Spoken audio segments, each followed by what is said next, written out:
Everyone can see. All right. So hopefully you can see my screen. I'm getting myself situated here. All right. Get my cursor going in the right place. There we go. All right. So this morning, Kathy asked me to come to talk about the Rotary Foundation, and I'm going to attempt to do that in the time that we have. There's so much to talk about the Rotary Foundation that we could probably be here for a couple of days. Uh, I just want to say thank you, first of all, to your club for all that you do and all that you are supporting the Rotary Foundation. So this morning, I thought I would start off with our mission statement. And you're getting a sneak peek because this is our brand new one that is going to be official on 1 July. And you notice that there is something down there in the last line about the environment because the trustees decided they wanted to update the mission statement to include that because that's our newest area of focus. But they also wanted to kind of update it anyway to more closely align with the things that you all are doing. And I also want to point out that we underlined, or I underlined, helps Rotarians because sometimes people say, "Well, what does the Rotary Foundation do?" Our foundation for Rotary International, but what does it do for Rotarians? And so we're here to help you, to help with the funding, all the amazing things that you are doing in all of your communities. And so you can see it's so many things: advanced world understanding, goodwill, peace by improving health, providing quality education, improving the environment, and alleviating poverty. There's just so many incredible things that Rotarians are doing throughout the world. And also, when I start out, I like to brag a little bit about the foundation uh, because I don't know, as a Rotarian, I am uh, impressed by the foundation, not because I work for it, but because of all the amazing things that it does. And it has been recognized from Charity Navigator. And some people say, well, what does that mean? And really, to me, what that means is that we've earned your trust, that we're transparent, that we're efficient, we're accountable to you. We use your money as you've asked us to. We're good stewards of it. And so I challenge you, go out to Charity Navigator and put in the Rotary Foundation and see exactly why we've earned those 4 stars for the last 13 years. As you consecutively earn those each year, the list of us of charities that receive that gets smaller and smaller. Like I said, I challenge you to go out there and see what exactly those 4 stars mean and how we earn them. One of the ways we earn them is that 91% that you see on the screen, which means that 91% of the gifts that you give go right back out the door for programs. And I've been with many nonprofit organizations, and they would love to be able to have 91% go right out the door for programs. And really, one of the main reasons is because of all of you, right? We couldn't do that as staff. There's no way that we could do what you do with the gifts that we get at such efficient. So a lot of it is due to all of you. So thank you again so much. Really, I wanted to just show this one. I don't want to give you a whole bunch of numbers today, but last year, and we are getting ready. Oh, looks like my internet is a little bit unstable. Hopefully, all right. Hopefully, you can still hear me. Last year, because we're getting ready for the end of this Rotary year, over $307 million went out for district grants, for global grants, for disaster response relief, polio, all those things received funding last year at a record rate. I have to say, last year was a record year for the Rotary Foundation. And what a year to have it during the middle of COVID. It just shows you that Rotarians really just stepped up and said, COVID, you've got nothing on us. We are going to make sure that people in our communities are taken care of. So this might be a review for some of you, depending on how long you've been in Rotary, or maybe it might be new to you. But the Rotary Foundation, I like to think of it as a three-legged stool with 3 equal legs. And each of those legs represents one of the funds that we have. So we have our polio fund, which is our number one priority. on polio, and I will talk a little bit more about it in just a minute. Our annual fund, you hear a lot about annual fund share, right? That's how the districts receive their funding for district grants and global grants and things like that. Also, with annual fund comes all of our areas of focus. And then our third leg of our stool to support the Rotary Foundation is the endowment fund, which is also really important because we want to make sure that we have the funding not only for today, but for the future, and to make sure that we can grow and have even more funding to provide out there in our communities and all the great work that you're doing. So I love this quote at the top, the largest health footprint in the world. And I heard that from Carol Pandick, who is our director of the Polio Plus program. And I never really thought about it like that, but really, the network that we have worldwide with our partners you see on the screen to eradicate polio is quite something. And it was really demonstrated during COVID as all of our polio workers really, we hate that word now, that word pivot, right? But that's really what they did, was that while they were still working on polio eradication, they stepped up to work on COVID and to teach people about washing their hands and physical distancing, which they are crediting really right now as to why we only have 2 cases in the world of polio at this point, which is pretty phenomenal. And they are really, they're crediting to the fact that people are washing their hands and they have been physically distanced. But these are all of our great partners, of which we could not do this work for polio. And just a quick few milestones to share with you. One of the newest things that's actually going to be launched tomorrow is called Delivering on a Promise for a Polio Free World. It's the 22 to 26 polio eradication strategy. They are determined to eradicate polio by 2026. Which might seem like a little bit of a ways out there, but countries have to be 3 years without a polio case before they can be certified polio free. So as you see, we have 2 countries, Afghanistan and Pakistan, left. Those are where those two cases are, one in each country right now. And neither one of them want to be the last country with polio. So they are very engaged. We're very encouraged by some of the work that's being done. We're getting into more areas of Pakistan and Afghanistan because we've got relationships are a little bit better with the Taliban. As you can see, they also, in Afghanistan, 72 new clinics are going to be open to reach all these children that are in places that we just can't get to. And a lot of it is geography. Some of it's political. Some of it is with the Taliban. But we definitely have much better relations than we have had recently. And our large polio immunization campaigns have begun after we did have to pause them last year. So we are making great progress. And I hope as Rotarians, you're really proud of this. I think one of the things people say is, how are we doing this? How are we getting there to achieve polio eradication? And it's similar when you think about what we're going through with COVID right now, right? We're in the midst of this huge immunization campaign throughout the world and in our country. And even the first bullet, just think of all the children we have in our own country. It would take us, we'd have to immunize our own kids, all of our children, 6 times to get to what we're doing in a year in all of these different countries. So I just can't even imagine, just with what we're going through right now, of getting people immunized against COVID. And then also all of the workers we have everywhere. Just think of all of our frontline workers. And then disease surveillance. It's so interesting because this is a part that's really important to eradication, is finding it in the sewage, in the water supply, in different places. They have really stepped up the surveillance during COVID, and it's really paid off. And just think of what we're doing even with COVID, right? With our tracing of what we're doing to make sure that we slow it down. So these are the different ways that we are working to achieve polio eradication. And last, one of the I don't know of any other organization that has this terrific match and has had it for so long with the Gates Foundation. where if you give $25, they'll match it 2 to 1. So with $50, which makes your gift $75. And we have this match right now through 2023 and are currently working.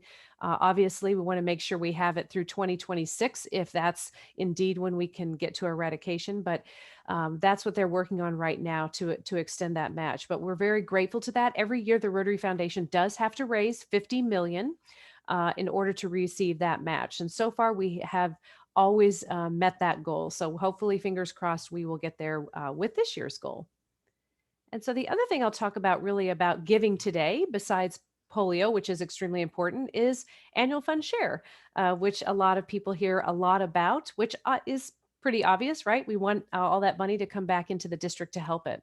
And this is a pretty unique funding model. I have not seen this with any other nonprofit where money actually comes back to the area where the donor gave, and the donor has the say in it. They say, okay, this is how we'd like to use this money. So how does this work?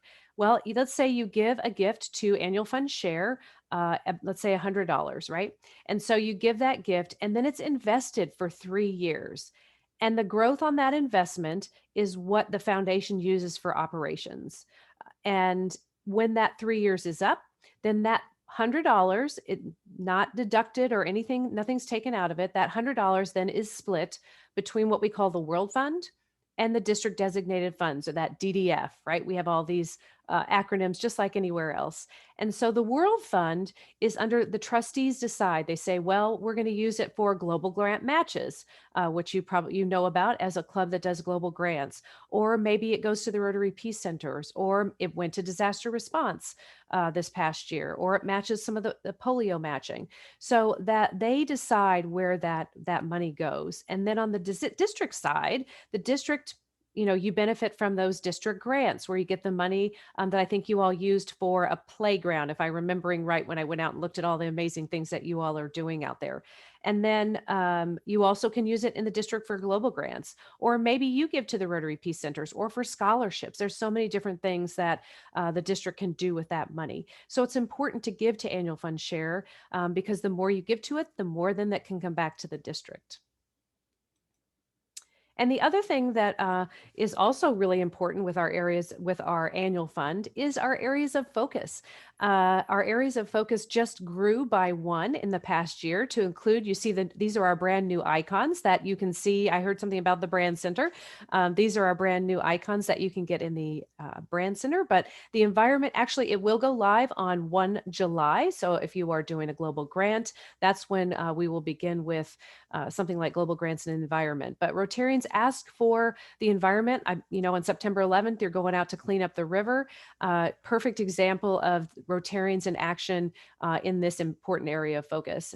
And then you see all the rest of them. So as a Rotarian, you can give to Annual Fund Share, or you can give to any of these areas of focus that helps fund the global grants in those areas. And the one other thing I'll point out about our areas of focus is they all intersect with polio. Just think about it. All of these things are important as we are in these countries, not just the countries where we still have polio cases of Afghanistan and Pakistan, but in India, any of the countries that we are still vaccinating children. All these things are really important to our success with eradicating polio. And so one of the things that goes right hand in hand with all of the information about the funds is the individual giving levels. If I give to Rotary, what does that mean? And how am I recognized? Because we do love to recognize our Rotarians. And you probably see sometimes your fellow Rotarians wearing their different pins. But the initial level for Rotarians who give to the Rotary Foundation is called sustaining member. And that's for any Rotarian who gives $100 to annual fund. And you see the sticker on the side. We don't have a pin for this, but we have a sticker usually. And this is, I think this is a great jumping off. This is a great way to get started with giving to the Rotary Foundation.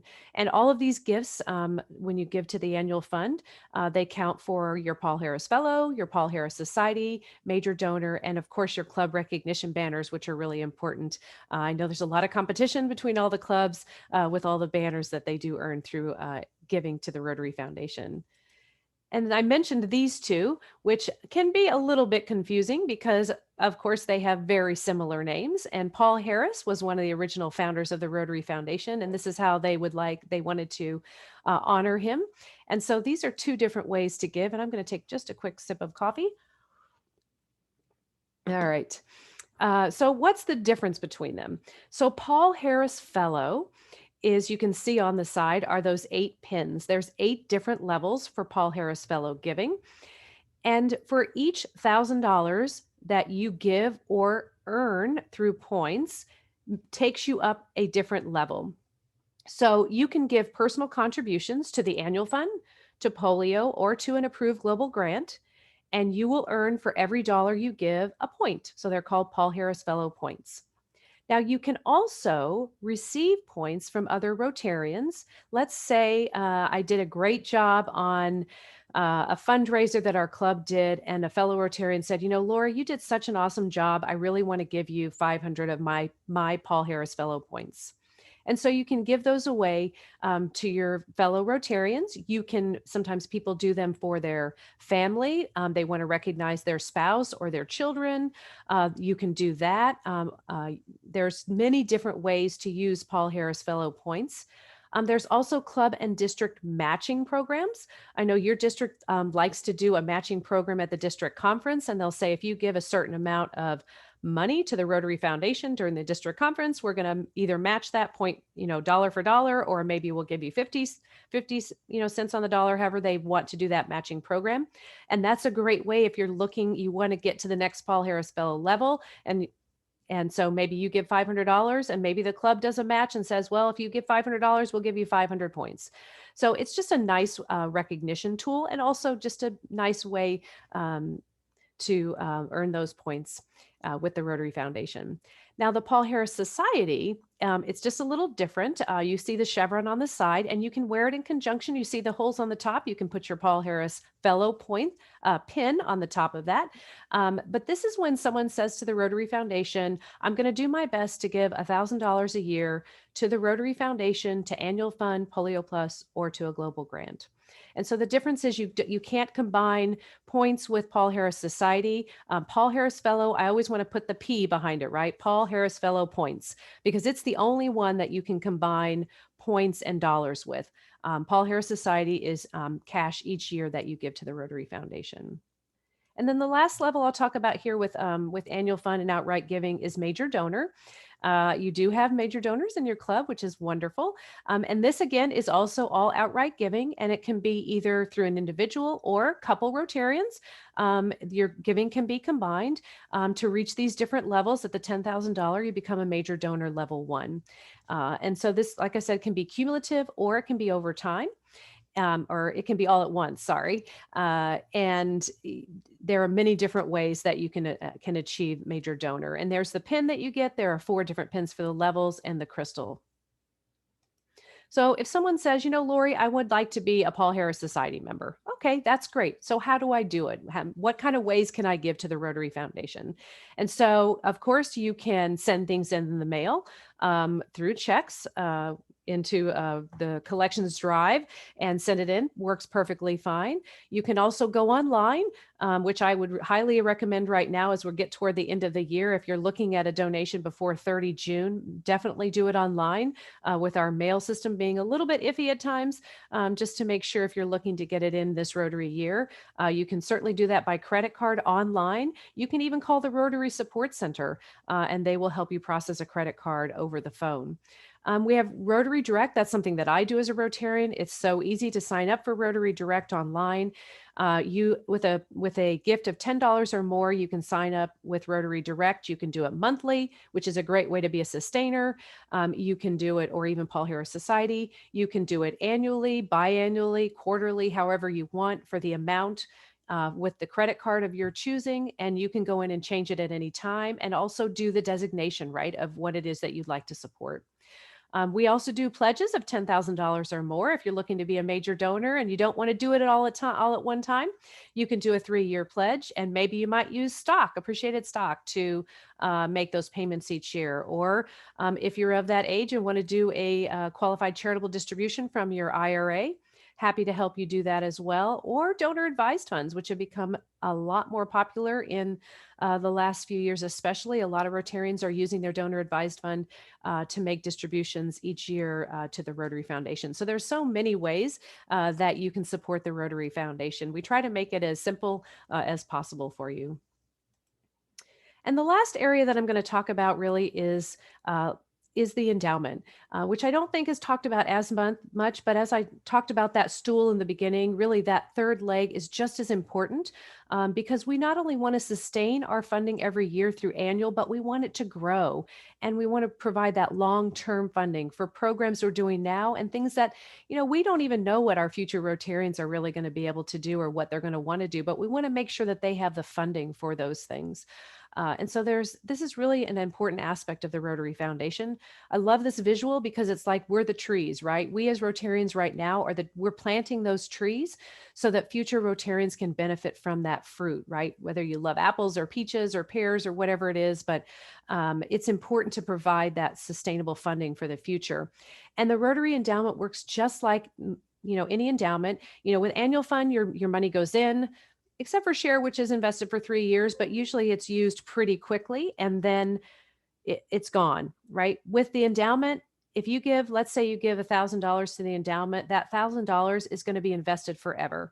And just the interest off that, the spendable earnings that come off each year, that's what's used. So you're providing that long-term funding for future Rotarians for whatever it is that you'd like to designate for your gift. Let's say you want to do endowment fund share to make sure that Rotarians after you in the district have funding they need for all those important life-saving projects.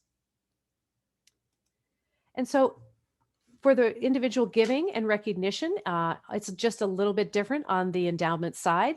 The first initial recognition is called benefactor. And you notice it's got that little dot on the top too, that hole, so you can put your pins together and wear them proudly. This is when a couple or individual says, I'm going to go ahead today, I'm going to give $1,000 or more, or I'm going to do it through my estate plan, either way. And we recognize you as a benefactor. And then lastly, for the Bequest Society, these are for our couples that this is for future giving, right? This is those who have said in their estate plan or as a beneficiary of their IRA or in a life insurance policy, different ways that people can leave estate gifts. They've said, the foundation is really important to me. I want to make sure that future Rotarians have the funding they need. And so I'm going to become a Bequest Society level 2 at $25,000. So it's completely up to every Rotarian as to, what is important to them and what they would like to support. But you, again, can select any of the designations. I have a Rotarian that said, I want to do a gift, but I want to split it. I want to split it between endowment fund share and I want to support water, sanitation, and hygiene. So there's really many, many ways really to create your Rotary legacy that matches what you would like to happen in the future. And so I just want to wrap up. I know I've said thank you a couple times, but I can't say it enough. You all are amazing. I went out and looked at your website at all the incredible work that you are doing, and not only locally, but nationally and globally.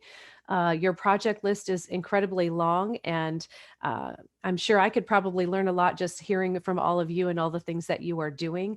So I just want to say thank you so much for everything that you're doing in your community. And with that, I'm going to stop my screen share. And if you have any questions, I'm happy to take any questions. But thank you so much for having me here with you today. Thank you so much, Laurie. It's a pleasure to hear from you this morning. And thanks for not only the reminders for some of us who have been around Rotary for a while, but all the good new information for all of us. So thank you. Are there any questions? First of all, any questions in here in the room? Kathy, yes, ma'am. Come on up here. We have to work with the technology. Not a question, but a comment. Ron and I worked with Laurie on setting up a named endowment. And she has been wonderful in helping us do that. And we did it for water and sanitation, because when we went to Uganda and saw what was happening with the water situation there, it it's amazing because I mean, this is just the essential part of life, having clean water, and these people don't have it. So we've set up an endowment through that and worked with Laurie, and you don't have to put the whole endowment down immediately. We did it over a 3-year period, and we did it with some stocks as well too. So Laurie has been wonderful and beneficial in helping us go through that process and figure out how financially it fits into our plan, and then was able to help the Rotary Foundation going forward.